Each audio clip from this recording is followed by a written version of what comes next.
Hey guys, Brian Pierce, your purveyor of awesome here, and this time I have a review for you guys. So most recently, if you have checked out any of my other reviews, I really appreciate that. I've done two on the Peak Design backpacks, one sober and one not so sober. They're fun, very informative, and I hope you guys enjoyed those. This time though, I got a chance to shoot with the Canon EOS M5. I rented it from Borrow Lenses, so you can rent the body and the lens, which is awesome. You can get a couple different lenses, any kind of extra batteries, all of that. So I went to the Dallas Supercross here in North Texas because, well, I live just north of Dallas. I love Supercross. If you haven't checked out my dirt bike channel, Seat Time, I'll make sure to leave a link in the description for you guys so that you can check it out. I've been shooting all of these vlogs on a Canon XC10, and it's been a great camera. It's 4K, it's small, it really does a good job with photography. It's just, I wanted to kind of try the latest and greatest. I've been shooting a lot of my photography with a Canon 7D. Technically a Mark 1, but they didn't exist back then. I got a used body, I use a couple really nice L-series lenses, and it works great for me. But now that we've got new technology coming out with mirrorless, and Canon, Nikon, and Sony are putting in so much work to upgrade these mirrorless cameras, I wanted to give one a try. And since I can rent for 4 days this camera for $110 shipped to my house, I wanted to give this guy a try. So I shot an entire vlog with it for the Dallas Supercross. I did some photography with it with my wife when we were out to dinner for Valentine's Day, and we went out the day before, of course. And so I just wanted to talk to you guys about some of the things that I enjoyed, didn't enjoy, and things that I think that they should upgrade. To kind of let you guys know, I did go around when I was vlogging. I used just a small kind of regular jobby, and this is how I went around Supercross all day and shot with this guy. Just because with Borrow Lenses it came with this guy, I wanted to leave it so I didn't lose it, because they do like to get all their pieces back. One of the things right off the bat, this camera's light. I like that you can move the LCD around. That's nice. Something I think is really great for vloggers and people potentially that maybe even photographers that don't have a ton of experience with settings is the fact that you can do a couple stop, what do they go with? 1, 2, a third stop exposure right off the bat. So you can darken it up, you can lighten it up a little bit there. So if you're kind of like, oh, I don't really know what I want to change, but I want it to be brighter, boom, you can change it right here. You want it to be a little bit darker, same thing. That's pretty nice. The functionality of it, the ergonomics of the way this camera feels is great. I love the way that this little body fits in my hand. I have kind of tiny hands too, so maybe me and Donald Trump have something in common. So I start vlogging. I hold the camera out, I'm looking at it, trying to figure all this stuff out. I notice right off the bat, there is no red light. So I have absolutely no idea if I'm recording or not with this camera. That's horrible. There have been times with DSLRs and with the XC10 where they've just overheated a little bit and they've stopped recording. But because they have a red light that I can see, I know that right away and I can restart. This does not have that, so I have no idea what's going on if it is or is not recording while looking at it. Now, considering that they kind of sell this as a vlogging camera, I think that's a pretty big miss to not have a way for the user to be able to know if they're, still recording, as they're being extremely first person with themselves. As well, when you have a jobby or a tripod on, you notice you can't get to the battery compartment. You can unlock it, but it doesn't open all the way.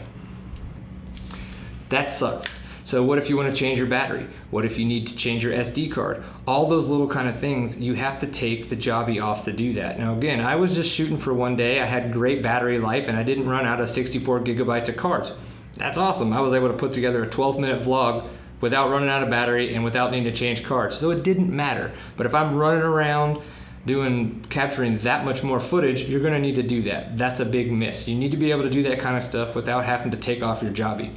Another thing, they talk about how the LCD screen flips down. I will talk about the size of this thing and the clarity of it, top notch. That is a great LCD screen, but you're supposed to be able to flip it down so that you can see underneath the camera. Again, if you have a tripod or a jobby, that's not gonna happen. I think that that's pretty crappy. I want to be able to flip this guy out to the side and frame myself up and know what I'm first person shooting.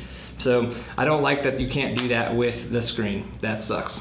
On the photography side of things, one little negative I noticed when I was shooting is this is definitely not a macro lens. So you've got to be a good 1.5 to 2 feet away from any object that you're trying to focus on if you want to use any of the internal focusing.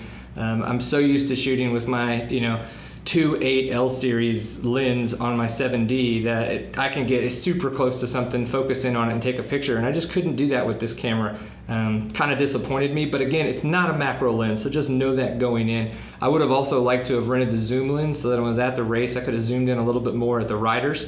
The image stabilization seemed to work pretty fantastic. The autofocus worked great. I had absolutely no issues with that.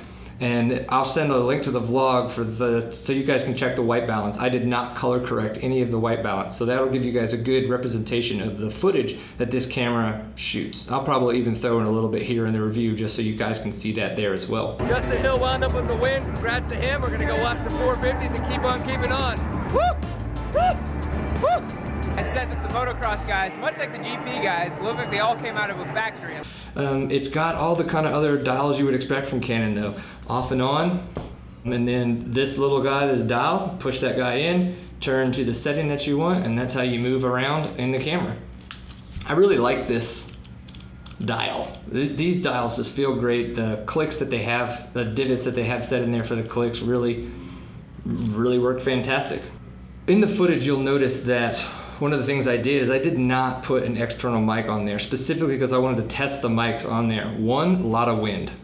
If you're out where somewhere there's going to be wind, you're definitely going to need a dead mouse cover on your shotgun mic, so you're going to need an external mic for that. If you don't have a mic, know that you want your people to talk as direct toward the camera as they can. These look to be the little mics.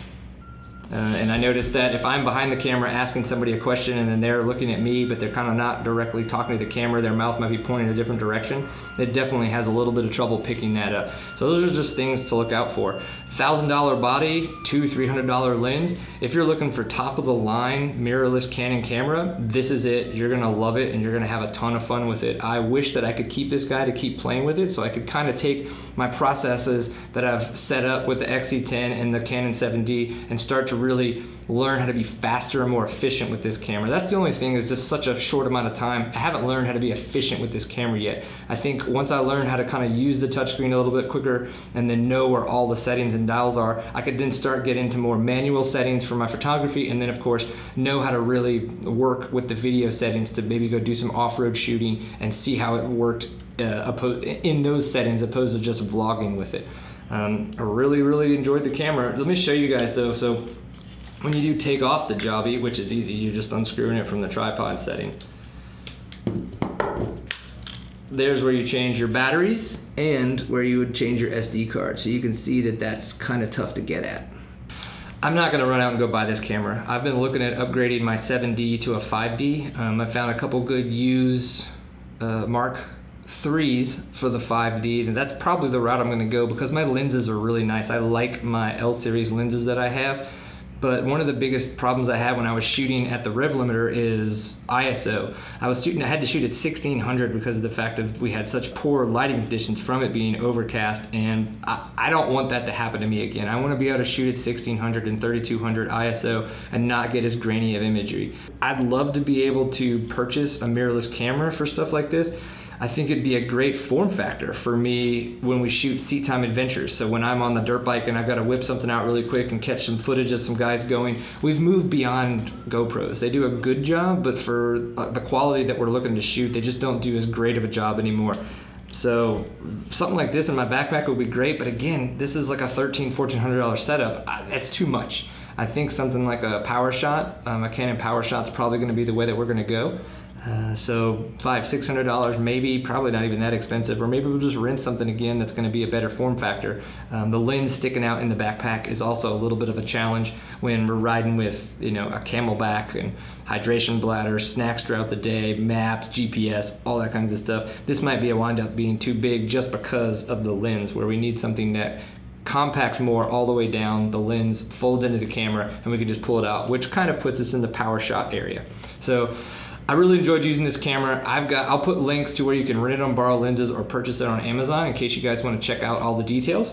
Remember, I am your purveyor of awesome, Mr. Brian Pierce. If you enjoyed this, please give it a like. If you've got questions about this camera or comments about any of the stuff I said, feel free to use the comments on this video there on YouTube and make sure that happens. And hell, why not just give it a subscribe too, so that way you can be more tuned in on all the content that I'm putting out there. Thanks again, and we'll definitely be seeing you guys on the internet.